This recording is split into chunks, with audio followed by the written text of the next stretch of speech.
Hello, good morning students.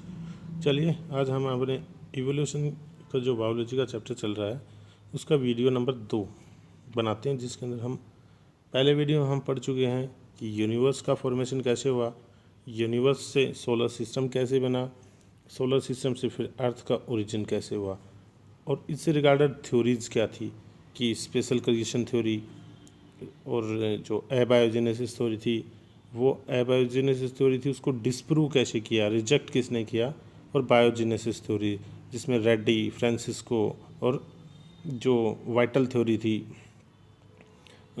और जो centralisation theory कह सकते हैं, सेंट्रलाइजेशन प्रोसेस जो था वो दिया था लुइस पोस्चर ने, जिसके बिहाफ पे जो थ्योरी थी पहले वो इवोल्यूशन के रिगार्ड जो बायोजेनेसिस थ्योरी थी वो एक्सेप्ट हुई ज़्यादा, जिसने रिजेक्ट किया एबायोजेनेसिस का, जो ये कहते थे कि जो लिविंग ऑर्गेनिज्म है वो नो प्री एग्जिस्टिंग से नहीं हुआ कहते थी। उससे रिगार्ड हम एक थ्योरी और बढ़ेंगे, इसमें ओपेरेंट थ्योरी, ओपेरेंट जो उसको दिया, तो जिसको ओपेरेंट थ्योरी जो है उसको modern theory of origin of life भी बोलते हैं। Modern theory of origin of life, modern synthetic theory, naturalistic theory of origin of life बोलते हैं। इस थ्योरी को इस थ्योरी को प्रपोजल था, प्रपोज किया था, वो किया था इस थ्योरी को, प्रपोजल जो था वो किया गया था by the proposed by Oparin, J B. Haldane की हेल्प से इसको थ्योरी किया को ओपेरेंट ने इसको क्या किया था, प्रपोज किया था। ये थ्योरी स्टेट क्या करती है, क्या बताती है कि जो प्रिमिटिव जो थे, प्रिमिटिव लाइफ जो थी ओरिजिनेटेड इन वाटर बॉडीज़ के अंदर ऑन प्रिमिटिव अर्थ। ये थ्योरी कहती है कि जो पहले की लाइफ थी वो ओरिजिनेट हुई कि कहाँ पे, इन वाटर बॉडीज़ में, ऑन प्रिमिटिव अर्थ। प्रिमिटिव अर्थ का मतलब पहले का जैसा टेम्परेचर था, जैसे हालात थे, इन द रिड्यूसिंग कंडीशंस। आप इस वर्ड को ना अंडरलाइन कर लीजिए, रिड्यूसिंग कंडीशंस किसके द्वारा, बाई केमिकल इवोल्यूशन के द्वारा, थ्रो किस थ्रो बहुत सारी केमिकल रिएक्शंस के द्वारा। और कब हुआ, करीब करीब 4700 मिलियन ईयर्स को। तो आप देख सकते हैं कि जो ये थ्योरी क्या कहती है, जो उसको ओपेरेंट थ्योरी भी बोला जाता है, क्योंकि ये ओपेरेंट ने रशियन साइंटिस्ट था, उन्होंने दिया ओपेरेंट ने। तो ये कहती है कि प्रिमिटिव लाइफ थी, जो पहला जन्म हुआ होगा, पहली लाइफ बनी होगी अर्थ के ऊपर, वो वाटर बॉडीज़ के अंदर बनी। और क्योंकि कहाँ पे बनी, प्रिमिटिव अर्थ के ऊपर, वहाँ पे कंडीशंस कैसी थी, रिड्यूसिंग कंडीशन थी। वो बनी किस वजह से, केमिकल इवोल्यूशन की वजह से। केमिकल इवोल्यूशन किसकी थ्रू हुआ, केमिकल रिएक्शंस की थ्रू हुआ। कब, करीब 4700 या 4700 मिलियंस ईयर्स अगो। ठीक है। इस थ्योरी के अंदर क्या क्या हुआ कि इस थ्योरी में कह सकते हैं पहले कोई मॉलिक्यूल बना, एटम से मॉलिक्यूल बने, मॉलिक्यूल से सिंपल कंपाउंड्स बने, सिंपल कंपाउंड से कॉम्प्लेक्स कंपाउंड्स बने, और उनसे फिर ऑर्गेनाइज्ड तरीके से एक लिविंग सेल बनी। तो ओपेरेंट ने एक्सप्लेन किया ये सब बातों को उनके द्वारा एक लिखी गई बुक, जिसका नाम था ओरिजिन ऑफ लाइफ। आप बता सकते हैं कमेंट करके कि ओरिजिन ऑफ स्पीसीज भी एक ऐसी बुक आई थी जो एवोल्यूशन पे थी, और वो किसने दी थी। ठीक है, ओके स्टूडेंट्स। नेक्स्ट हम बात करते हैं हमारा जो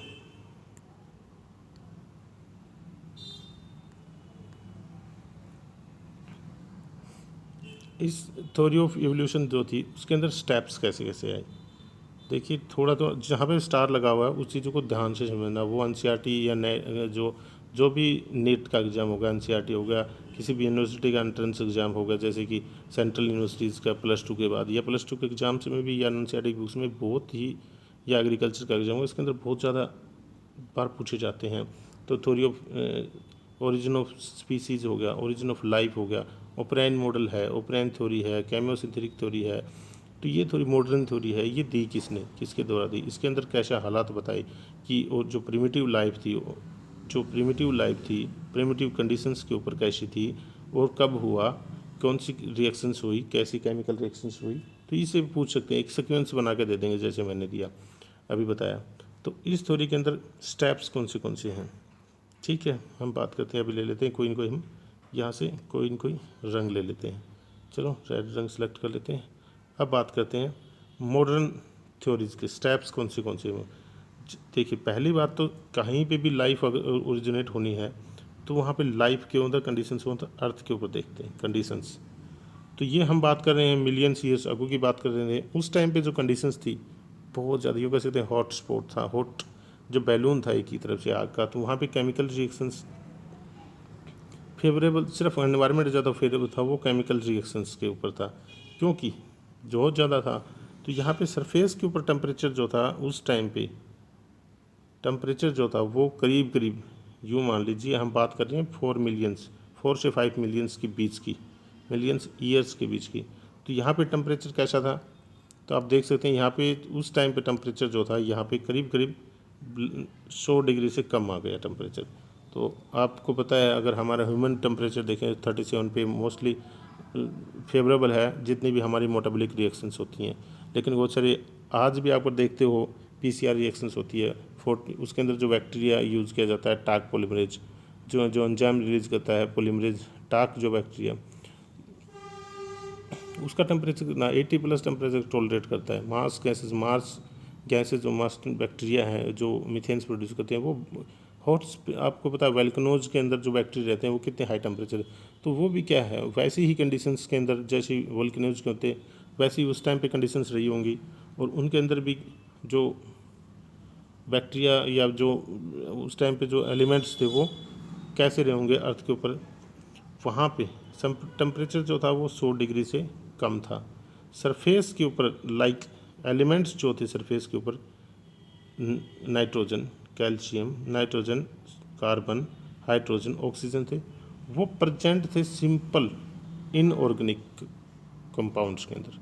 आप इस बात को इस लाइनें जो है मैं बता रहा हूँ इसको ही ध्यान से पढ़िए। यहाँ पे जो अर्थ था उसके टाइम पे 4-5 मिलियंस के ईयर्स अगो फेवरेबल था केमिकल रिएक्शंस की वजह से। सरफेस का टेम्परेचर था वो 100 डिग्री था, 100 डिग्री से कम था। तो जो एलिमेंट्स जो थे कार्बन हो गया, नाइट्रोजन, हाइड्रोजन, ऑक्सीजन वगैरह, ये प्रेजेंट थे सिंपल इनऑर्गेनिक फॉर्म में, मतलब जैसे मीथेन की फॉर्म में हो गया, मीथेन की फॉर्म में हो गया, इथेन की फॉर्म में हो गया, या फिर किसी अलग हल्के कम्बिनेशन में इनऑर्गेनिक फॉर्म में थे, ऑर्गेनिक नहीं थे। अब हुआ क्या, और बिकॉज देखिए टेम्परेचर की वजह से, because at this time temperature was impossible to be remain free, इनके लिए इन एलिमेंट्स के लिए फ्री रहने के लिए योग्य टेम्परेचर था नहीं, तो वो इनऑर्गेनिक फॉर्म के अंदर थे। तो आप ये समझ सकते हो जो ओपरेन ने बताया, तो एक टाइप से उस टाइप की कंडीशंस, प्रिमिटिव कंडीशंस थी वो रिड्यूसिंग थी। ये बहुत इंपॉर्टेंट लाइन है कि प्रिमिटिव जो है लाइफ जो ओरिजिनेट होने से पहले जो कंडीशंस अर्थ के ऊपर कैसी थी, रिड्यूसिंग कंडीशंस, फ्री ऑक्सीडेशन। आपने देखा होगा जो अगर आप कोई भी ये चिप्स का पैकेट लेकर आते हैं तो उसके अंदर गैसेस भरी होती है, कोई नाइट्रोजन गैसेस वगैरह, वो क्यों होती है, क्योंकि उसके अंदर रिड्यूसिंग कंडीशंस एक टाइप से क्रिएट करने की, ताकि वो ख़राब ना हो, उसका ऑक्सीडेशन ना हो जाए जो चीज़ उसके अंदर डाल रखी है। तो उसी तरह जो वहाँ पे एटमॉस्फेयर के अंदर नाइट्रोजन जो थी वो अमोनिया की फॉर्म में थी, वहीं कार्बन जो था वो मीथेन की फॉर्म में था, CH3, अमोनिया NH3 की फॉर्म में, और जो वाटर जो था वो H2 की फॉर्म में, ऑक्सीजन जो थी H2 की फॉर्म में अवेलेबल थी। तो फ्री स्टेट में कुछ भी नहीं था, इसीलिए क्या बोला गया प्रिमिटिव अर्थ का जो एटमॉस्फेयर था वो कैसा था, रिड्यूसिंग एटमॉस्फेयर था। अब रिड्यूसिंग एटमॉस्फेयर का मतलब ये हुआ there was no free oxygen in the present in atmosphere, that's why is called reducing. ठीक है, अब हम इसके नेक्स्ट बात करते हैं यहाँ पे हुआ क्या। जो वाटर प्रेजेंट था अर्थ उस टाइम पे सरफेस के ऊपर अर्थ के, वो सुपर हीटेड स्ट्रीम्स के फॉर्म में था। सुपर हीटेड मतलब अंदर मान लो बहुत ज़्यादा गर्म, अर्थ के सरफेस पे बहुत ज़्यादा गर्मी थी, उसकी वजह हीट होके वो सरफेस के ऊपर घूम रहा था, वो नीचे नहीं था, सरफेस के ऊपर सुपर हीटेड सिस्टम स्टीम के भाप की फॉर्म में था। अब जो अमोनिया, मतलब ये चीज़ें बनी कैसे होगी, तो ये बनी कैसे, जैसे अमोनिया का फॉर्मेशन है मेटल और नाइट्रोजन के साथ मिलके, और H2O की प्रेजेंस में यहाँ पे क्या हुआ, कोई भी मेटल और हाइड्रोक्साइड्स का फॉर्मेशन हो गया, उसके साथ साथ मीथेन का रिलीज हो गया मीथेन। उसी तरह कैल्शियम के साथ कार्बन की कैल्शियम कार्बोनाइड का फॉर्म के साथ नाइट्रोजन ने अपनी रिएक्शंस किया और उसके साथ कार्बन का फिर रिलीज हो गया, यहाँ पे कार्बन नेसेंट कार्बन। वहीं कैल्शियम जो है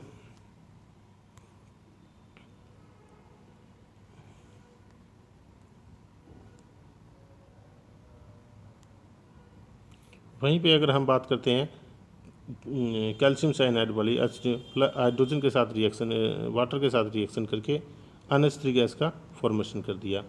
तो इसके अंदर हमने क्या देखा कि जो मॉडर्न थ्योरीज थी इसकी फर्स्ट स्टेप की बात करते हैं, कंडीशंस की बात करते हैं, इसके ऊपर रिड्यूसिंग कंडीशन थी, कोई भी गैस थी वो फ्री स्टेट में नहीं थी, नाइट्रोजन और कार्बन हाइड्रोजन ऑक्सीजन वगैरह थी वो सिंपल ऑर्गेनिक कंपाउंड्स के अंदर थी, रिड्यूसिंग टेम्परेचर था। और ये बने कैसे होंगे, वो मेटालिक नाइट्राइड्स और ये सुपर हीट के साथ रिएक्शंस करके दो अलग अलग केमिकल्स, इन ऑर्गेनिक केमिकल्स का फॉर्मेशन हुआ। फर्स्ट स्टेप ख़त्म।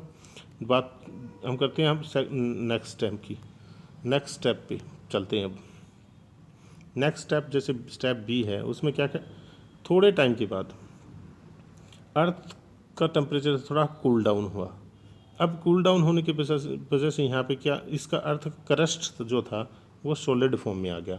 वो सॉलिड फॉर्म में आने की वजह से वहाँ पे क्या बने, कुछ गड्ढे बन गए, कुछ एलिवेशंस बन गए। मान लो आज के पहाड़ हैं, कुछ अर्थ के ऊपर कुछ पहाड़, जैसे जहाँ टेम्परेचर कूल डाउन हुआ तो ग्रेविटेशनल फोर्स या जो अर्थ के स्पिनिंग होने की वजह से हावी मैटर था वो नीचे दब गया, तो अर्थ के ऊपर ना ऐसे गड्ढे बन गए। अर्थ के ऊपर क्या बन गए, अर्थ के ऊपर गड्ढे बन गए। जैसे ये अर्थ थी तो ये अर्थ ऐसे अर्थ के ऊपर ऐसे गड्ढे बन गए, तो ये एलिवेशन हो गया, और ये एक सरफेस जो था वो गड्ढे की तरह हो गया, इसके लिए ये जगह गड्ढा है। तो अब हुआ क्या, टेम्परेचर थोड़ा कूल डाउन हो गया, तो उसी टाइम पे मील वाई एटमॉस्फेयर के अंदर जो वाटर प्रेजेंट था वेपर की फॉर्म में, वो कंडेंस हो गए, कंडेंसेशन होने की वजह से सरफेस के ऊपर आ गया रेन की फॉर्म में। बातों को समझिए, हुआ क्या, सॉलिड मैटर जो solid development of solid crust, cool temperature, earth के टेम्परेचर कूल डाउन होने की वजह से सॉलिड सरफेस पे क्रस्ट डेवलपमेंट हो गया। उसकी वजह से वहाँ पे डिप्रेशन, जो डिप्रेशंस बन गए, कुछ खड्डे बन गए, एलिवेशंस बन गए, कुछ हाइट के, कुछ हाई ऊंचाई की जगह बन गई। अब जो उसी टाइम पे अर्थ के ऊपर जो वाटर था वो वेपर की फॉर्म में था, और अब उसने कंडेंसेशन शुरू कर दिया और सरफेस के ऊपर आ गया वो रेन की फॉर्म में। अब वाटर जो डिप्रेशंस थे वहाँ पे वाटर कलेक्ट हो गया और वाटर बॉडीज़ फॉर्मेशन होगी, और जिसको हम ओशियंस बोलते हैं। कितनी हैवी रेन हुई, इतनी हैवी रेन होगी कि वहाँ पे ओशियंस का फॉर्मेशन हुआ गया, क्योंकि ये अर्थ था, इसके बाहर क्या था, एटमॉस्फेयर बना हुआ था जो वेपर की फॉर्म में थे। टेम्परेचर कूल डाउन हुआ तो ये बारिश की फॉर्म में अर्थ के ऊपर पानी आ गया। पानी आने से जो जगह थी, इतनी बारिश इतनी ज़्यादा हुई कि पानी सारा उन गड्ढों में भर गया। ऊंचाई की जगह थी वो रह गई, बाकी सारा भर गया। जिनको जो पानी से भर गए उनको ओशियंस बोलेगा। आज के जो ओशियंस हैं, जैसे इंडियन ओशियन है उसी तरह। ठीक है स्टूडेंट्स, दूसरा, जो प्रिमिटिव ओशियंस थे वो अल्कलाइन थे, और एंटायर अर्थ ने एक्ट किया क्रूशिबल। देखिए ये बात जो क्रूशिबल था, बहुत इंपॉर्टेंट रोल प्ले किया formation and reinforcement of compounds. Compound बनने के लिए एक अच्छा माहौल दिया प्रिमिटिव जो अर्थ थी, क्योंकि मान लो पानी के अंदर बारिश से अगर हाई टेम्परेचर है, पानी के अंदर थोड़ा टेम्परेचर भी कम होगा, वो केमिकल रिएक्शंस के लिए अच्छी जगह बन गई। तो दूसरा, पहले हमने पढ़ा कि कंडीशंस ऑन अर्थ, दूसरा पढ़ा थोड़ा सा कूल डाउन होने के बाद में कंडीशंस ऑन अर्थ। थर्ड जो स्टेप है ओपरेन हाइपोथेसिस का, ओपरेन थ्योरी का, कि फॉर्मेशन ऑफ सिंपल कंपाउंड्स, कि सिंपल कंपाउंड्स कैसे फॉर्मेशन हुआ उनका। तो देखिए एक minute,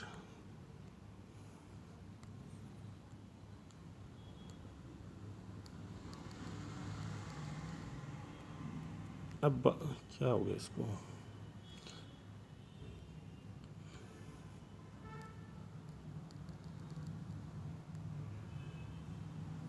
formation of simple compound जो है अर्थ के सरफेस के ऊपर, अर्थ के सरफेस के ऊपर क्या हुआ, जैसे ही कूल डाउन हुआ, टेम्परेचर कम से कम करीब करीब 50 डिग्री आया, 50 से 60 डिग्री, उस टाइम पे क्या हुआ, मॉलिक्यूल्स जो थे वो, और उसके साथ साथ मॉलिक्यूल्स के जो थे वो फॉर्मेशन हो गए वाटर बॉडीज़ के अंदर। वहाँ पे उन्होंने कम्बिनेशन हो गया और गैसेस का फॉर्मेशन कर लिया थ्रू कुछ अलग कंपाउंड्स के साथ। छोटे छोटे जो एलिमेंट्स प्रेजेंट थे, नाइट्रोजन, मीथेन वगैरह, उस टाइम पे जैसे मैंने पहले बताया कि पहले जो टेम्परेचर था 100 डिग्री टेम्परेचर, उस टाइम पे जो एलिमेंट्स बने हुए थे इनऑर्गेनिक, और जब पानी आ गया 60 डिग्री 70 डिग्री टेम्परेचर आ गया, उस टाइम पे उन्होंने बहुत सारी रिएक्शंस की, जैसे कम्बिनेशन हो गया, कंडेंसेशन हो गया, और साथ में पोलिमराइजेशन हो गया, ऑक्सीडो रिडक्शन रिएक्शंस हो गए। उनसे उन्होंने और भी बहुत सारे सिंपल ऑर्गेनिक कंपाउंड्स, पहले इनऑर्गेनिक का फॉर्मेशन किया था, अब उन्होंने ऑर्गेनिक कंपाउंड्स का फॉर्मेशन कर लिया। जो टेम्परेचर जब 100 डिग्री था तो इनऑर्गेनिक कंपाउंड्स का फॉर्मेशन हुआ। टेम्परेचर जब 100 डिग्री वाटर बॉडीज़ बन गई और 100 डिग्री 40 से 50 डिग्री नीचे आ गया तो ऑर्गेनिक कंपाउंड्स का फॉर्मेशन हो गया, जैसे अल्कोहल हो गया, aldehyde, glycerol, fatty acids, amino acids का। अब देखो यहाँ पे कुछ रिएक्शंस के थ्रू मैं बताता हूँ आपको कि अगर हाइड्रोकार्बन्स की बात करें, जैसे CH था, वहाँ पे एसिटाइलिन का फॉर्मेशन हो गया, CH2 था, इथाइलिन का फॉर्मेशन, CH2 ने मीथेन का फॉर्मेशन कर लिया, और भी ज़्यादा कंटेंट बन गया मीथेन में। अब मीथेन था, मीथेन के अंदर मीथेन ने एसिटाइलिन का फॉर्मेशन कर लिया। उसी तरह अगर बातें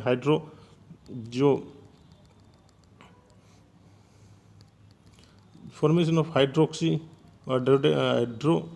डेरिवेटिव कार्बन्स जो हैं उनका फॉर्मेशन हो गया, हाइड्रोकार्बन्स का, एल्डिहाइड हो गया, कीटोन्स जो जैसे कि CH2 ट्रिपल बॉन्ड CH2 ने वाटर के साथ प्रेजेंस में एसिटाइल एल्डिहाइड का फॉर्मेशन कर लिया। कार्बन डाइऑक्साइड और हाइड्रोजन जो वाटर ने मिलके फॉर्मिक एसिड का फॉर्मेशन कर लिया। उसी तरह एसिटाइल एल्डिहाइड ने फॉर्मेशन कर लिया NH3COOH, एसिटाइल फॉर्मिक एसिड का फॉर्मेशन कर लिया। उसी तरह अल्कोहल का फॉर्मेशन कर लिया। देखिए यहाँ से आप समझिए चीज़ों को कि हाइड्रोकार्बन्स का फॉर्मेशन, हाइड्रोक्सी डेरिवेटिव्स का फॉर्मेशन, उसी तरह क्या हुआ, इन्हीं जो अब हाइड्रोक्सी डेरिवेटिव्स बने से इन्हीं से फॉर्मेशन कर लिया फ्रक्टोज और ग्लूकोज वगैरह का ऑक्सीडेशन रिएक्शंस करके। ठीक है, तो सिंपल से पहले इनऑर्गेनिक कंपाउंड्स बने, उसके बाद ऑर्गेनिक टेम्परेचर कूल डाउन हुआ, वाटर बॉडीज मिल गई जो कि उसका हलफुल हुई और ऑर्गेनिक कंपाउंड्स बन गए। उसके बाद देखते हैं हम जो एमिनो एसिड्स का फॉर्मेशन, एमिनो एसिड्स का फॉर्मेशन हुआ कैसे, जैसे कि कोई भी CH3CO2H जैसे CH2OH मॉलिक्यूल था, उसके साथ मिलके उसने मीथेन के साथ रिएक्शंस करके ग्लाइसिन नामक का, ग्लाइसिन क्या है कि प्रोटीन है, ग्लाइसिन क्या है प्रोटीन है, CH2NH3COOH जो फर्स्ट प्रोटीन यही होती है सिंपल प्रोटीन, तो और उसके साथ वाटर बॉडीज़ का निकल गया। तो formation of amino acids by the combination of hydrocarbon, ammonia and surface के ऊपर जो स्ट्रीम्स थी, भाप थी, उनकी वजह से साथ मिलके फॉर्मेशन ऑफ फैटी एसिड्स की बात है by the polymerization of aldehyde and ketose. एक एल्डिहाइड था वो बाद में वाटर बॉडीज मिल गई, एसिटिक एसिड बन गया। कोई एल्डिहाइड था या फिर एल्डिहाइड हाइड्रोजन जो अल्कोहल था, उसके साथ अल्कोहल के साथ 2 अल्कोहल मिलके इथाइलिन एसीटेट बना लिया इन्होंने। उसी तरह अब देखिए ये सारी रिएक्शंस, ये बहुत इंपॉर्टेंट वो है। अब देखिए सभी रिएक्शंस को करने के लिए एनर्जी की ज़रूरत होती है, वो फोटोकेमिकल्स के फॉर्म में। फोटोकेमिकल्स जितनी भी रिएक्शंस हुई है मोस्टली एनर्जी चाहिए होती है हर एक रिएक्शंस में, और यहाँ पे एनर्जी का सोर्सेज जो था वो एक तो टेम्परेचर हीट थी अर्थ के ऊपर, दूसरी कॉस्मिक रेज, बहुत सारे रेडियोटिव एलिमेंट्स प्रेजेंट थे जो कि एनर्जी इन रिएक्शंस होने के लिए प्रोवाइड करवा रहे थे, या फिर electrochemical energy produce by lightning, क्योंकि उस टाइम पे टेम्परेचर ऐसा था कि वहाँ पे लाइटनिंग हो रही थी, थंडर स्टॉर्म्स बहुत हो रहे थे, तो उसकी वजह से वो हो गया। दूसरी अगर इसी चीज़ को बात करते हैं, देखो कुछ सिंपल ऑर्गेनिक प्रोडक्ट्स बन रहे हैं, पानी वहाँ पे ओशियंस के अंदर है, तो ये बताओ अगर चाय के अंदर मान लो कि सूप है, उसके अंदर आपने कुछ चीज़ें डाल दी, सौंफ के अंदर आप पानी में गर्म करके सौंफ डालते हो तो यूँ देखो एक क्लाउडी क्या हो गया, एक मटेरियल तैयार हो गया।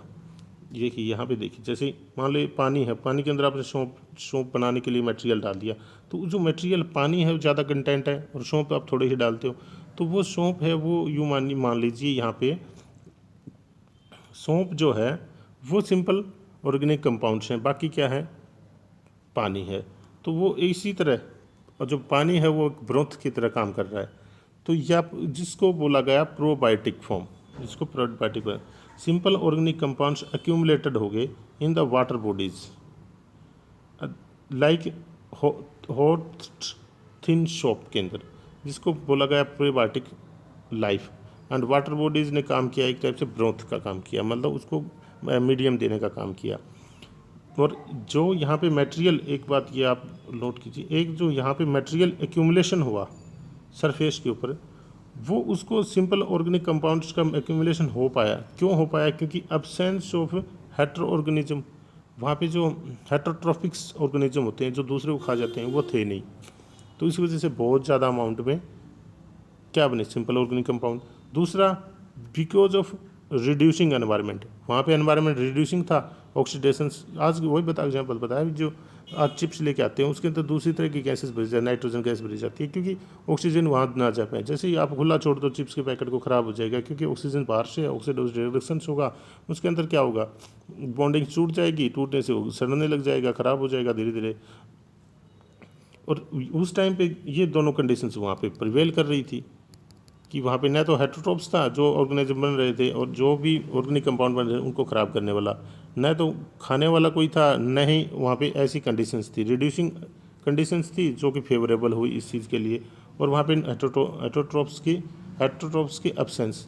तो आपने इस थर्ड में क्या सीखा कि हेल्डन ने नामक जो जिसने काम किया था, उन्होंने ये बात बताई कि भी जो सौंफ था, जो सिंपल ऑर्गेनिक मैटर्स, जो ऑर्गेनिक मैटर बना, सिंपल ऑर्गेनिक कंपाउंड्स बने, वो पानी के अंदर हैं। ये उसी तरह है जैसे मान लो एक आपके कप के अंदर सौंफ डाली हुई, मतलब पानी का अंदर पानी था, आपने सौंफ डाल दिया, गर्म कर लिया, तो ये उसी तरह का था। उसी तरह का ये लाइफ फॉर्मेशन में काफ़ी इस तरह का चीज़ें काफ़ी हेल्पफुल हुई। अगर थर्ड की, अगर हम नेक्स्ट की बात करते हैं हमारा इसका, तो अब बात करते हैं, पहले हमने इनऑर्गेनिक का फॉर्मेशन कर लिया, फिर टेम्परेचर कूल डाउन आ गया, वहाँ पे वाटर बॉडीज़ बन गई, उसके बाद ऑर्गेनिक का फॉर्मेशन होगा, ऑर्गेनिक कैसे फॉर्मेशन होगा ये बातें पढ़ ली। हम बात करते हैं अब ये सारे सिंपल इनऑर्गेनिक और ऑर्गेनिक कंपाउंड्स। अब थर्ड बात करते हैं सिंपल, थोड़ा सिंपल चीज़ें बन के फिर कॉम्प्लेक्स चीज़ें बनाई, उसी को हम पढ़ते हैं यहाँ पे। सिंपल चीज़ें जो थी, जैसे कि formation of complex organic compounds. अगर हम बात करें रिएक्शंस जो थी सिंपल ऑर्गेनिक कंपाउंड्स के अंदर, उनकी वजह से क्या फॉर्मेशन हुआ, कॉम्प्लेक्स कंपाउंड्स, ऑर्गेनिक कंपाउंड्स का, जैसे कि स्टार्च हो गया, सेलुलोज हो गया, फैट हो गए, न्यूक्लियोटाइड्स हो गए, एमिनो एसिड्स हो गए। अब बात करते हैं पॉलीपेप्टाइड चेन्स। अब देखिए बहुत सारे न्यूक्लियोटाइड और एमिनो एसिड्स बन गई, उनकी एमिनो एसिड्स बनी तो उनकी क्या, पॉलीपेप्टाइड्स की चेन को हम प्रोटीन बोलते हैं, छोटे छोटे एमिनो एसिड्स जो उस टाइम पे अलग, इन सभी रिएक्शंस को परफॉर्म करने के लिए एक एंजाइम का काम किया पॉलीपेप्टाइड चेन ने। तो ये आपसे कभी कभार पूछ सकते हैं कि उस टाइम पे प्रिमिटिव लाइफ ओरिजिन के टाइम पे एटमॉस्फेयर जो था वहाँ पे लाइफ या फिर कॉम्प्लेक्स ऑर्गेनिक कंपाउंड्स बनने के लिए एंजाइम का काम किसने किया, पॉलीपेप्टाइड चेन ने काम किया। जो और उसी तरह हम कहते हैं कई बार कि प्रोटीन जो है का formation considered as the landmark of in origin of life. Origin of life के अंदर सबसे बड़ा लैंडमार्क देखा जाता है, वो यही देखा जाता है कि ओरिजिन ऑफ लाइफ के अंदर प्रोटीन का बनना। और प्रोटीन किससे बनती है, पॉलीपेप्टाइड से। तो छोटे छोटे पहले ये सिंपल अनऑर्गेनिक बने, फिर ऑर्गेनिक बन गए, उनसे क्या हुआ, कॉम्प्लेक्स बन गए। कॉम्प्लेक्स बनने में एंजाइम रिएक्शन को स्पीड अप करने के लिए पॉलीपेप्टाइड चेन ने काम किया। अब बात करते हैं इससे रिगार्ड दो थ्योरीज भी हैं यहाँ पे। तो थ्योरीज क्या है कि एक तो प्रोटेनॉइड थ्योरी, जिसके कहा कि सबसे पहले प्रोटीन का फॉर्मेशन हुआ। एक है नैक जीन हाइपोथेसिस, इसमें बताया कि न्यूक्लिक एसिड्स जो है ना वो पहले फॉर्मेशन हुआ था, जो कंट्रोल करता है प्रोटीन सिंथेसिस को। सिंपल आप याद रख सकते हैं, अगर वो ज़रूरी भी नहीं इतना। अब बात करते हैं ये कंडीशंस जो थी वो प्रिवेल कैसे की, वही बात है, due to absence of oxygen. जो प्रिमिटिव ऑर्गेनिक कंपाउंड्स थे तो वो रिमेन रहे अर्थ के नीचे, अर्थ के अंदर सोयल, अर्थ की जो सोयल थी उसके अंदर, पानी के अंदर या अर्थ के अंदर दबे रहे। अनओरेबिक टाइप रिएक्शंस होती रही, सिंपल कंपाउंड बनते रहे, क्योंकि यहाँ पे ऑक्सीजन नहीं थी तो उनका ऑक्सीडेशन नहीं हुआ और वो स्पॉइल नहीं हुए। और धीरे धीरे उन्होंने क्या किया, अपने जैसे कंपाउंड्स रिप्रोड्यूस शुरू कर दिए और जो कि लास्ट कॉम्प्लेक्स कंपाउंड बनाने में सफल हो गया। और आज के दिन इस तरह की सिचुएशन जो है वो नहीं होती, कि आज के दिन इस तरह की रिएक्शंस नहीं होती, क्योंकि आज का एनवायरनमेंट है उसके अंदर क्या है, माइक्रो ऑर्गेनिजम्स प्रेजेंट हैं और ऑक्सीजन भी प्रेजेंट है। तो इस तरह की कंडीशन, ये प्रिमिटिव कंडीशन, इनको या तो आप लैब में क्रिएट कर सकते हो, लेकिन आप वो नहीं कर सकते कि भी आज के दिन ये एग्जिस्ट करती हैं। ठीक है,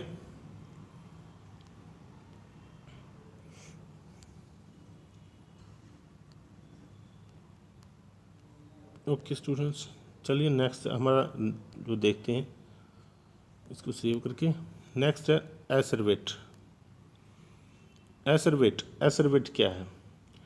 जैसे ही हमने कॉम्प्लेक्स कंपाउंड्स का फॉर्मेशन हुआ तो ओपेराइन एंड फॉक्स, देखिए आपको मैं बताता हूँ कुछ, ये बहुत बड़ी इंपॉर्टेंट चीज़ है, +2 की बुक में भी दिया हुआ है कि ओपेराइन एंड फॉक्स ने ये बातें प्रपोज की कि बताया कि complex organic compound synthesised abiogenetically on primitive earth later lead to accumulate due to intermolecular force of attraction. उन्होंने बताया कि जो कॉम्प्लेक्स ऑर्गेनिक कंपाउंड्स थे वो उनका फॉर्मेशन जो हुआ वो एबायोजेनेटिकली हुआ, मतलब उसमें लाइफ को पहले एग्जिस्टिंग लाइफ नहीं थी, एबायोजेनेटिकली वो फॉर्मेशन हुआ। क्योंकि और जो वो सिंपल कंपाउंड्स बने थे उन्होंने धीरे धीरे अक्यूमुलेट हो गए बड़े कंपाउंड्स में, किसकी वजह से, इंटरमोलिकुलर फोर्स ऑफ अट्रैक्शन की वजह से, और वो बड़े होके large colloidal cell like aggregations बना लिया उन्होंने, सेल लाइक एग्रीगेशंस। इस चीज़ को ना एक बार दोबारा सीखिए, इन्होंने क्या बताया समझने की कोशिश कीजिए। जो ओपराइन था और फॉक्स, सिडनी फॉक्स, उन्होंने सिंपल ऑर्गेनिक कंपाउंड्स बताया कि सिंथेसाइज हो गए एबायोजेनेटिकली प्रिमिटिव अर्थ के ऊपर, और उसके बाद लेटर क्या हुआ, वो अक्यूमुलेट हो गए। क्यों हो गए? सिंपल कंपाउंड्स जो थे वो या फिर कॉम्प्लेक्स कंपाउंड बने हुए थे अलग अलग, वो बाद में आपस में नज़दीक आ गए और एबायोजेनेटिकली हुआ, क्योंकि पहले से बायो तो थी नहीं, लाइफ तो था नहीं, वो एबायोजेनेटिकली हुआ, अलग अलग कंपाउंड्स बने हुए थे, वो एक दूसरे के पास आ गए। और पास आने की वजह क्या थी? इंटरमोलिकुलर फोर्स ऑफ अट्रैक्शन, जो कि क्या हुआ, उनको बाद में बहुत बड़ा cell, colloidal cell like aggregations बनाने में सफल हो गया। उस कोलोइडल सेल लाइक एग्रीगेट्स को बोला गया एसरवेट, मतलब वो भारी बड़ा मॉलिक्यूल जो कैपेबल था रेप्लिकेट करने में, अपने आप को और ज़्यादा ग्रो करने में। The molecule, the macromolecule which was able to aggregate, able to reproduce, able to divide, able to grow more and more. That molecule, that bigger molecule या macro molecule was called as acervate. तो एसरवेट की हम properties थी, जैसे कि Surf duplicacy, वो अपने आप को डुप्लीकेट कर सकता था। दूसरा, कोएसरवेट हाई मोलिकुलर वेट था, हाई मोलिकुलर वेट का कंपाउंड था, जो केमिकली कंपाउंड ऑफ प्रोटीन और कार्बोहाइड्रेट का कंपाउंड था। ठीक है स्टूडेंट्स। अब क्या हुआ, जो कोएसरवेट जो है protein molecule aggregate into colloidal droplets के अंदर, मोलिक्यूल के अंदर फॉर्मेशन होगा उसका। उसके वजह से क्या हुआ वहाँ पे, अब ये फॉर्मेशन हुआ क्यों? क्योंकि अपोजिट चार्जेस जो थे उन्होंने अट्रैक्ट करके पोलिमराइजेशन कर दिया, पोलर ग्रुप्स वगैरह थे सरफेस के ऊपर, और दूसरे पॉजिटिव चार्ज इधर से थे, नेगेटिव उधर से थे, दोनों चार्जर ने अट्रैक्शन की वजह से यहाँ पे बहुत बड़ा मॉलिक्यूल्स बना दिया इन्होंने। अपोजिट चार्ज थे, पोलर ग्रुप्स थे सरफेस के ऊपर, उसकी वजह से यहाँ पे पॉलीपेप्टाइजेशन चेन्स बन गई अलग अलग, और वो बड़ा मॉलिक्यूल बन गया। अब क्या हुआ, एसरवेट कंसिडर्ड करते हैं as a precursor for first organism. ये बात स्टार लगा लो कि फर्स्ट ऑर्गेनिज्म कह सकते हैं, फर्स्ट ऑर्गेनिज्म या फर्स्ट बायोमोलिकुल जिसके अंदर कैपेबिलिटी थी डिवाइड होने की, कैपेबिलिटी थी ग्रो करने की, और जो प्रिकर्सर है आज लाइफ है उसको बोला गया कोएसरवेट। ठीक है, ओके।